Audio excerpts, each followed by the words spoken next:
Socorro, mi hijo tiene mocos.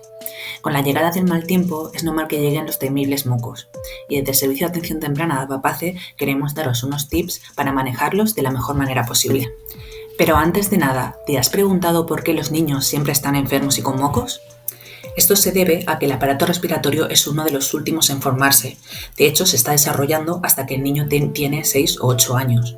¿Qué pasa, por ejemplo, en el caso de los prematuros?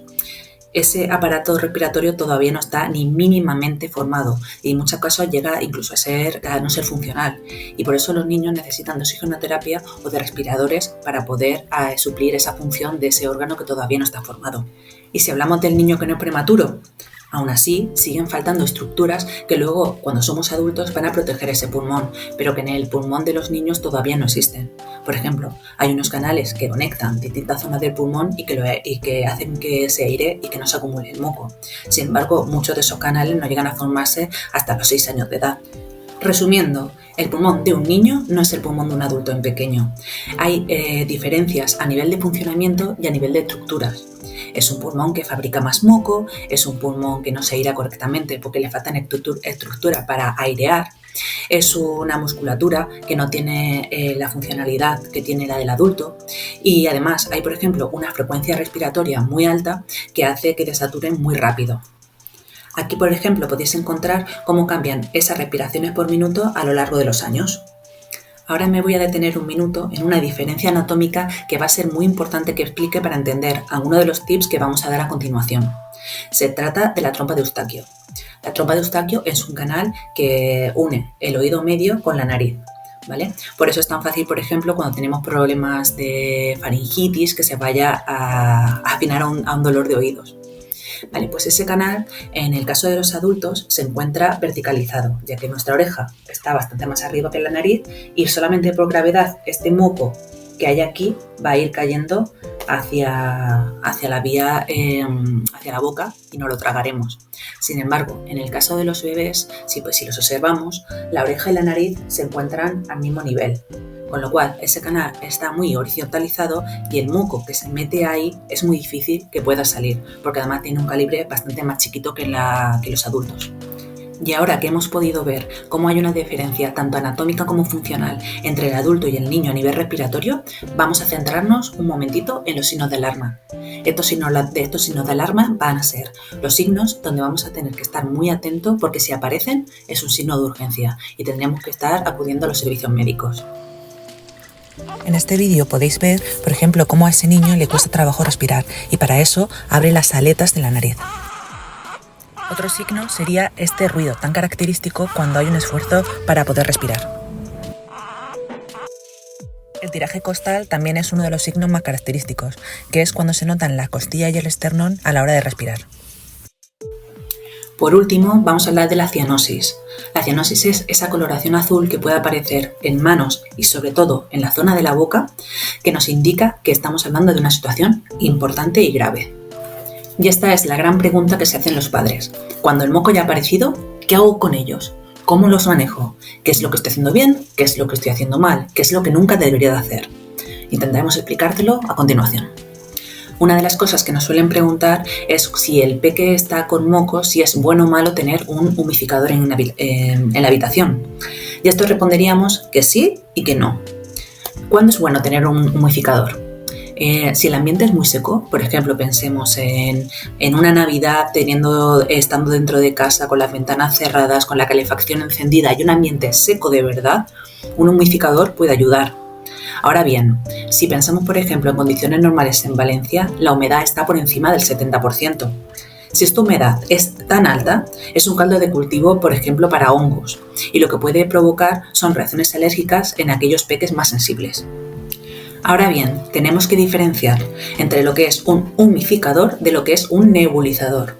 Un nebulizador es un aparatito que lo que hace es que normalmente el suero fisiológico lo convierte en micropartículas. Esas micropartículas de suero fisiológico el peque las respira y llega a hidratar de manera profunda el moco, haciendo lo que sea más fluido y más sencillo de sacar. ¿vale? Hay distintos tipos de suero fisiológico, dependiendo, por ejemplo, de la cantidad de sal, y por eso estos nebulizadores deberían de estar controlados por un profesional y se le puede preguntar al pediatra, pero vienen muy muy bien a la hora de hacer el moco más fluido. ¿Y los sacamocos y las peras? Aquí sí que hay un problema, porque hay un uso muy extendido de estos aparatos que se compran habitualmente en la farmacia. ¿Cuál es la parte negativa de estos aparatos? Cuando utilizamos estos aparatos estamos creando una presión negativa en toda esta zona que lo que puede hacer es mandar ese moco a través de esa trompa de Eustaquio que hemos hablado anteriormente e impactarlos en el oído. Así que utilizando peras o sacamocos para intentar quitar los mocos de la nariz podemos hacer que el peque acabe teniendo una otitis, por lo que yo no recomendaría estos aparatos. ¿Y entonces qué hacemos si se acumula todo ese moco en las fosas nasales? Lo más útil suele ser utilizar lavados nasales, pero bien hechos y entendiendo por qué lo hacemos. Al final, un lavado nasal no es más que intentar meter un líquido, que suele ser suero fisiológico, para que entre por una narina y salga por la otra, limpiando la parte anterior de la nariz. Lo más importante que hay que saber cuando hacemos un lavado nasal es que ese agua o ese suero fisiológico tiene que entrar de una manera continua y lenta, ¿vale? Lo que no nos vale es hacer como algunas familias hacen, que es meter un chuflo a presión, porque ahí también corremos el peligro de coger y ese moco volver a mandarlo al oído. De ahí que esas presiones siempre tienen que ser suaves y mantenidas en el tiempo. Los lavados nasales, siempre que se hagan con suero isotónico, pueden realizarse varias veces al día, siempre que exista moco. Es igual que no debemos de hacer lavados nasales por costumbre, si no vemos que de verdad existe un moco en esas fosas nasales. No vamos a entrar a ver cómo se hacen los lavados nasales de por sí, porque sería un vídeo muy largo, pero sí que más o menos diferenciar cuando el bebé tiene menos de 5 meses, en donde ese lavado nasal se hace tumbado, a cuando ese niño es un poco más mayor y podemos hacer ese lavado nasal con un mayor volumen y estando el niño sentado. Cuando los niños se hacen más mayores o incluso los adultos, lo que utilizamos es la jarra lota o las duchas nasales, ¿vale? Que se trata de unas botellitas que podemos llenar de agua templada a las que podemos añadir también sal y con las cuales podemos hacer una limpieza todavía más profunda a un volumen todavía mayor que utilizábamos con los pequeños. Y ahora os vamos a contar algo que quizá os sorprenda un poco, pero sonarse los mocos no es natural. Es algo que hemos aprendido como sociedad, pero que el cuerpo no está preparado para eliminar de esa manera el moco. De hecho, por ejemplo, los cilios, que son esos pelitos que lleva el aparato respiratorio para mover el moco, están hechos de aquí hasta aquí, hacia atrás. Realmente nuestro cuerpo lo que nos pide es que hagamos y como los futbolistas escupamos ese moco, ¿vale? Pero culturalmente hemos aprendido que eso es de mala educación y que lo que debemos de hacer es sonarnos los mocos. ¿Qué pasa con los peques? Pues que si tapamos esa nariz cuando estamos sonando los mocos, corremos también el riesgo de que ese moco se vaya hacia el oído por esa famosa trompa de Eustaquio. Entonces, solamente un único consejo, y es que si vais a sonarle los mocos a vuestro hijo, no tapéis nunca los dos agujeros de la nariz a la vez. Tapar siempre, primero uno, sonáis, luego tapar el otro, ¿vale? Pero no hagáis un vacío porque corréis el riesgo de provocar una otitis. Y un apunte que os queremos dar es que hay situaciones en donde el moco se complica tantísimo que hay que acudir a profesionales sanitarios y que hay una figura que es el fisioterapeuta respiratorio al cual podéis llevar a vuestros hijos para coger y comentarles estos temas y que os podrán ayudar con unas técnicas específicas. Por último, vamos a dar algunas pinceladas a esos mitos que de vez en cuando escuchamos y que no sabemos si son ciertos o no. Seguro que todos lo hemos oído. Si los mocos están verdes, ¿están infectados?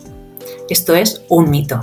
Los mocos verdes solo significan que ese moco ha estado más expuesto al oxígeno y cambian la coloración por un compuesto que tienen.